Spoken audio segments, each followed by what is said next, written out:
Dans ce nouvel épisode, nous plongeons dans un grand classique du développement personnel, les 7 habitudes de ceux qui réalisent tout ce qu'ils entreprennent de Stephen Covey, un livre riche en principes intemporels et en méthodes pratiques qui s'adresse tout particulièrement aux porteurs de projets et futurs entrepreneurs. Alors sans plus attendre, voyons ensemble le point clé numéro 1, adopter une attitude proactive afin de diriger votre vie. En effet, Covey explique que la réussite repose avant tout sur notre capacité à choisir nos réactions face aux événements. La proactivité consiste donc à se concentrer sur ce que l'on peut contrôler, c'est-à-dire ce qu'il appelle notre cercle d'influence, plutôt que sur ce qui nous échappe en assumant la responsabilité de nos décisions. Dit autrement, être proactif, c'est décider de ses actions afin de ne pas être esclave des circonstances extérieures. Point clé numéro 2, définissez clairement votre vision pour guider vos décisions. En effet, une vie réussie exige une vision et un sens de la direction. Covey encourage donc les lecteurs à se projeter dans l'avenir et à se fixer des objectifs fondés sur leurs valeurs et principes fondamentaux. Cela signifie notamment qu'il convient de définir ses priorités et de visualiser les résultats qu'on souhaite atteindre afin de donner un sens aux actions quotidiennes. Point clé numéro 3, donner la priorité aux priorités afin de se focaliser sur l'essentiel.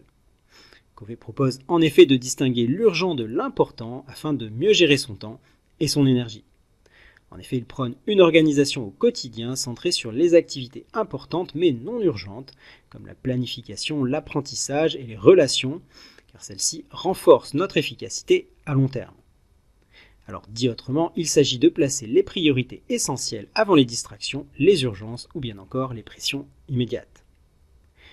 Point clé numéro 4, rechercher les solutions gagnant-gagnant afin de renforcer les relations. Dans son livre, Covey valorise l'importance de collaborer avec un état d'esprit de bénéfice mutuel, c'est-à-dire gagnant-gagnant. Alors l'approche gagnant-gagnant, nous en avons déjà parlé dans ces podcasts, elle consiste à rechercher activement des solutions où toutes les parties y trouvent leur intérêt. Car oui, en cultivant cette attitude, on instaure non seulement un climat de respect, mais aussi de confiance et d'équité, ce qui est essentiel pour des relations solides et pérennes. Voilà, ce résumé étant posé, passons désormais à l'analyse et voyons ce que vous pouvez en retirer en tant qu'entrepreneur. Et pour ceux d'entre vous qui n'êtes pas encore inscrits à la plateforme MindMasters, je vous invite à nous y rejoindre en cliquant sur le lien qui figure juste en dessous de ce podcast. Vous y retrouverez la suite de cet épisode, mais également des centaines d'autres résumés et analyses des meilleurs best-sellers de développement personnel pour les entrepreneurs. Je vous dis à très vite.